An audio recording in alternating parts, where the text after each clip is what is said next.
Magandang araw! Ako si Ginoong Mark. Narito ako para gabayan ka sa ating aralin. Ang Pilipinas ay may mayamang kasaysayan. Iba't ibang pook ang nakasaksi sa mga emosyon at damdamin ng mga bayaning Pilipino. Tayo ngayon ay nasa simbahan ng Baraswain kung saan isinilang ang unang Republika ng Pilipinas, ang kauna-unahan sa Asya. Natunghayan natin kung ano ang hirap na pinagdaanan ng ating mga ninuno sa panahon ng kolonyalismo ng mga Espanyol. Sa loob ng 333 taon, hawak sa leeg ang mga Pilipino ng walang kalayaang ipahayag ang kanilang saloobin at walang pagkakapantay-pantay sa mata ng batas sa pagitan ng mga Pilipino at Espanyol. Sa pangunguna ni General Emilio Aguinaldo ay nakamtan natin ang ating kasarinlan noong ika-12 ng Hunyo 1898. Ngunit ang naranasang paglaya ay pansamantala lamang. Tayo ngayon ay papasok sa susunod na yugto ng mga mananakop. Tara, ating pasukin ang maaksyong mundo ng Araling Panlipunan.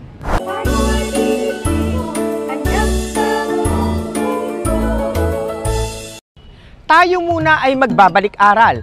Bibigyan kita ng 3 segundo para isipin ang tamang sagot. Unang bilang.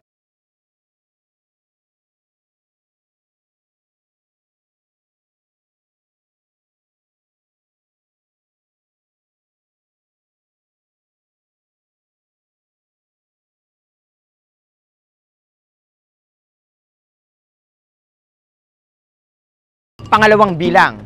Saang labanan nagtagumpay si Emilio Aguinaldo at pinabagsak ang hukbo ng mga Espanyol mula sa kanyang pagbabalik galing Hong Kong? Ito ba ay labanan sa Tejeros o labanan sa Alapan?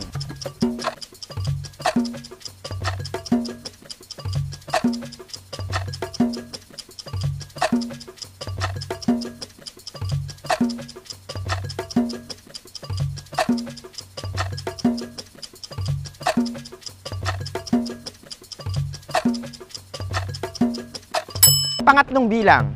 Sino ang naging punong tagapayo ni Emilio Aguinaldo at nakilala bilang ang Dakilang Lumpo? Siya ba ay si Julian Felipe o Apolinario Mabini?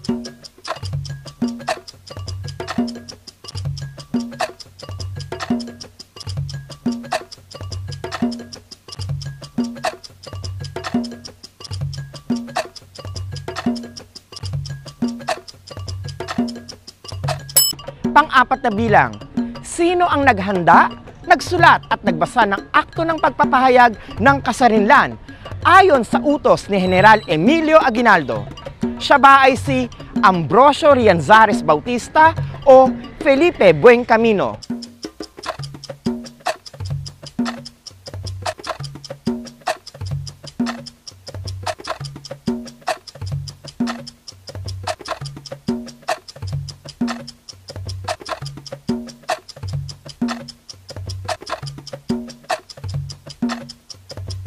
Panlimang bilang. Anong lahi ang sumunod na nagkaroon ng interes sa Pilipinas pagkatapos ng kolonyalismo ng mga Espanyol? Sila ba ay mga Amerikano o mga Hapones?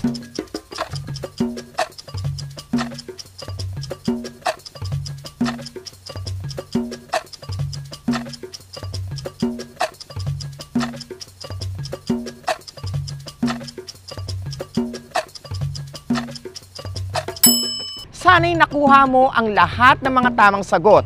Kung hindi naman, huwag kang mag-alala. Maaari mong mapanood muli ang episode na ito sa YouTube at DepEd Commons upang mabalikan ang aralin. Ang pag-aaral ng Araling Panlipunan ay hindi kailangang imemorya. Kailangan mo lamang maunawaan ang mga mahalagang pangyayari at kung paano natin magagamit sa kasalukuyan ang aral ng nakaraan.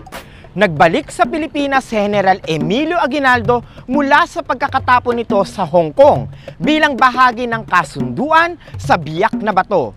Siya ay nakumbinsi ni Commodore George D.B. at sinabing tutulungan ng mga Amerikano ang mga Pilipino para lumaya sa mga Espanyol. Maluwag itong tinanggap ni Emilio Aguinaldo at pinagkatiwalaan ang mga Amerikano. Ngunit sa likod ng pagtulong na ito ay mayroon palang ibang nais at balak ang mga Amerikano. Utak ang labanan, pagtitiwala ang usapan, ang mapagpaniwala ay tiyak na madadaya. Uso na noon ang mga tuso kaya masasabi nating nadaya o naloko si General Emilio Aguinaldo. Tara at balikan natin ang ating kasaysayan upang malaman kung ano ang panlulokong ito. Nag-usap sa Singapore si General Emilio Aguinaldo at Consul Spencer Pratt at nangakong tutulungan nila na lumaya ang Pilipinas mula sa mga Espanyol. Nagkasundo rin sina Commodore George Dewey at Emilio Aguinaldo na tutulungan ng plotang Amerikano na pabagsakin ang hukbo ng mga Espanyol. Mga pangakong ubod ng ganda dahil malalasap na ng Pilipinas ang kalayaan. Ito ay pinaniwalaan ni General Emilio Aguinaldo. Sa naganap na labanan sa Look ng Maynila, pinasabog at pinalubog ng mga makabagong sasakyang pandigma ng Amerika ang plotang Espanyol sa pamumuno ni Patricio Montojo. Natalo ang mga Espanyol sa labanan. Sumuko sila at hindi na nanlaban. Tuwang-tuwa ang mga Pilipino. Lubos ang kanilang pasasalamat sa mga Amerikano dahil nakita nila ang kabutihan nito sa pagtulong para makamit ang pagiging malaya. Dahil sa pangyayaring ito, inihayag ni Emilio Aguinaldo ang kasarinlan ng Pilipinas noong ika-12 ng Hunyo, 1898. Nangyari na ba sa inyo ang maloko ng inyong kapwa? Yung akala mo ay mabuti siya pero may sungay palang itinatago. Ganyan po iuugnay ang nangyaring labanan sa Look ng Maynila o Battle of Manila Bay. Sapagkat ito ay isang kuwad o peking labanan. Alam ba ninyong nagkaroon na ng usapan ang Estados Unidos at Espanya at ibinebenta na ang Pilipinas sa kamay ng bagong mananakop? Nakakalungkot, di ba? Kung minsan, nakakapahamak din ang pagiging sobrang bait at mapagkatiwala. Ganyan ang nangyari kay General Emilio Aguinaldo. Ganyan ang nangyari sa mga Pilipino. Tuso ang bagong mananakop. Tara at balikan natin ang kwento ko. Nabalitaan ni General Emilio Aguinaldo na magkakaroon ng pulong ang Estados Unidos at Espanya sa Paris, France. Isa sa magiging usapan dito ay kung ano ang mangyayari sa mga kolonya ng Espanya gaya ng Cuba, Puerto Rico, Guam at Pilipinas. Agad niyang inutusan si Felipe Agoncillo na maging kinatawan ng Pilipinas at pumunta ng Paris para mapakinggan ng mga Amerikano at Espanyol. Samantala, binuo kaagad ni Emilio Aguinaldo ang kanyang miyembro ng gabinete. Ayon na rin sa mungkahi ng kanyang punong tagapayo na si Apolinario Mabini. Ipinaalala nito kay Emilio Aguinaldo na kailangang magkaroon ng isang konstitusyon ang Pilipinas na kikilalanin ng ibang bansa ang kanyang soberanya o ganap na kalayaan. Teka, ano nga ba ang konstitusyon? Bakit mahalagang mayroon nito ang isang bansa? Tandaan natin na ang konstitusyon ay ang pinakamataas na batas kung saan ipinapakita nito ang kakayahang pamumuno ng isang malayang bansa. Dito nakikilala ang kanyang ganap na soberanya. Sa panahon noon ng kolonyalismo ng Espanya, hindi natin masasabi na isa tayong bansa sapagkat wala pa tayong konstitusyon at soberanya dahil nasa pagkakaalipin pa rin tayo ng mga mananakop na Espanyol. Yun ang dahilan kung bakit itinulak ni General Emilio Aguinaldo ang pagkakaroon natin ng konstitusyon dahil nakamit na natin ang ating kasarinlan. Tara't bumalik tayo sa huling bahagi ng aking kwento. Buo ang loob ni General Emilio Aguinaldo sa pagtatatag ng pamahalang republika sa tulong ng kanyang punong tagapayo na si Apolinario Mabini. Noong ika-15 ng Setyembre 1898 ay nagtungo sila sa simbahan ng Baraswain, Bulacan at itinatag ang Kongreso ng Malolos. Ang kongresong ito ang naatasang gumawa ng saligang batas o konstitusyon na magiging gabay ng taong bayan, gabay ng mga pinuno o lider, at gabay ng Pilipinas bilang isang malayang bansa. Si General Emilio Aguinaldo ang hinirang ng Kongreso bilang Pangulo ng Unang Republika ng Pilipinas. Dahil sa pangyayaring ito, dito ipinagtibay ang nilalaman ng konstitusyon ng Malolos. Una, ang pagkilala sa Republika ng Pilipinas. Ikalawa, ang probisyon tungkol sa kapangyarihan ng ehekutibo, lehislatura at hukuman. Ikatlo, ang paghihiwalay ng simbahan at estado. At ikaapat, ang pagkilala sa karapatan ng bawat tao at karapatang pambansa. Sa kabilang banda, nilagdaan na ang kasunduan sa Paris at ibinenta ng Espanya ang Pilipinas sa halagang 20 milyong dolyar sa kamay ng bagong mananakop. Grabe ang pinagdaanan ni Pangulong Emilio Aguinaldo, di ba? Siya ay nagtiwala, naniwala at umasa. Ngunit sa bandang huli ay tinuklaw ng inaakala niyang mga kaibigan. Ganon ka din ba? Paasa? Basta, ito ang inyong tatandaan. Ang pakikipagkaibigan ay kinakailangang totoo. Ang pakikipagkaibigan ay bukas sa puso at walang hinihintay na kapalit.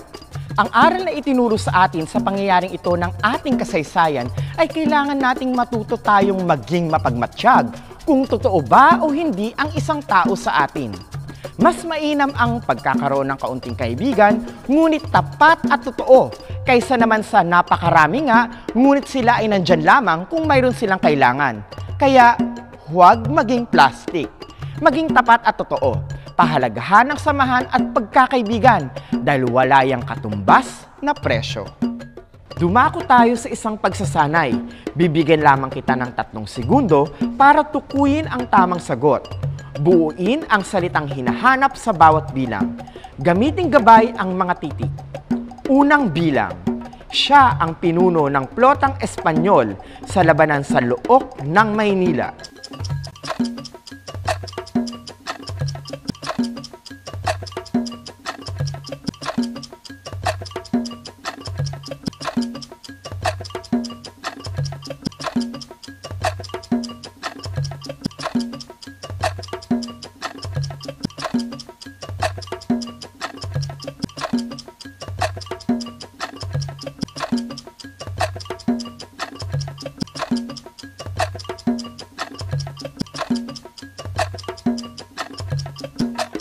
Ikalawang bilang, siya ang pinuno ng plotang Amerikano na tumalo sa mga Espanyol sa labanan sa Look ng Maynila.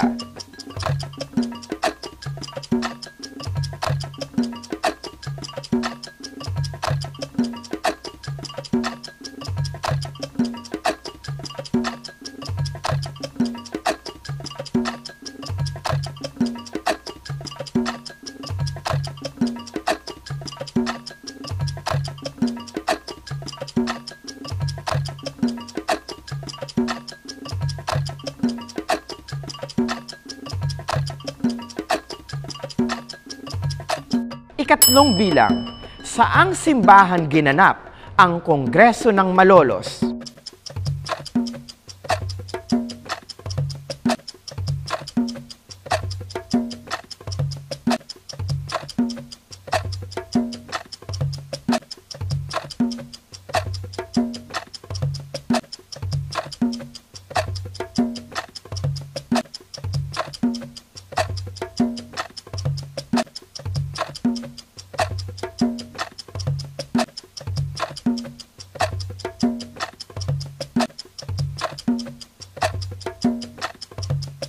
Ikaapat na bilang, ito ang tawag sa ganap na kalayaan ng isang bansa.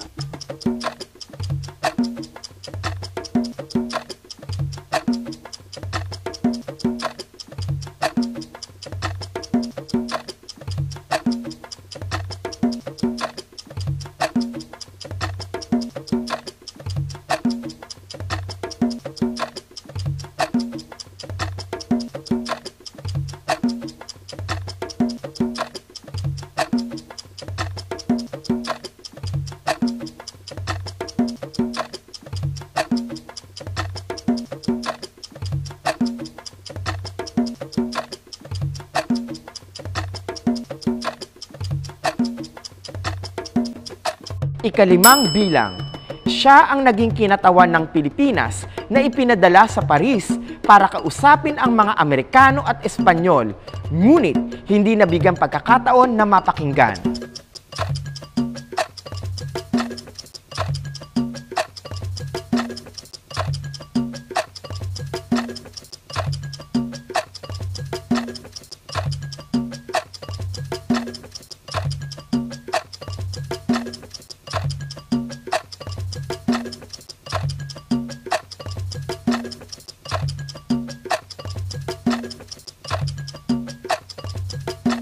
makuha mo ang mga tamang sagot.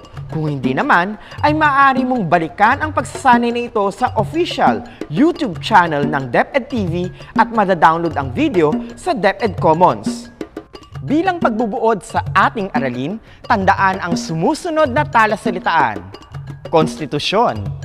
Mas kilala ito sa tawag na saligang batas kung saan nagiging gabay ito ng mga tao sa kanilang mga karapatan at dapat sundin ng mga batas. Soberanya. Ito ang ganap na kalayaan ng isang bansa na kinikilala ng ibang malayang bansa na may sariling pamahalaan at batas na sinusunod. Plota. Ito ay kabuuan ng isang malaking hukbo ng handang makipaglaban. Huwad. Peke o hindi totoo. Kongreso. Ito ay ang pagtitipon-tipon ng mga kinatawan o representative para bumuo ng isang panukala o batas na may iisang layunin. Nakita natin ang kahalagahan kung bakit binuo ang konstitusyon ng Malolos. Ito ay upang maipakita sa mundo na tayo ay isang bansang malaya at may sariling soberanya. Kaya mainam sa kasulukuyan na sundin natin ang mga pinaiiral na batas dahil ang layunin nito ay pangalagaan ang taong bayan. Huwag maging pasaway. Matuto tayong irespeto at galangin ang mga ipinatutupad na batas gaya ng sakripisyong ginawa ng ating mga bayani, mabuo lamang ang unang konstitusyon sa bansa. Dito nagtatapos ang ating aralin. Sana ay marami kang napulot na aral ng buhay mula sa ating kasaysayan. Bilang takda, ay nais kong i-download mo ang Module Ika-6 para sa Araling Panlipunan 6 sa DepEd Commons at basahin ang paksa tungkol sa digmaang Pilipino at Amerikano. Muli, ako si Ginoong Mark na inyong kaagapay at kasama para matutuhan ang lalim at ganda ng ating kasaysayan. Tandaan, sa Araling Panlipunan, bida ang kabataan dahil kayo ang pag-asa ng bayan.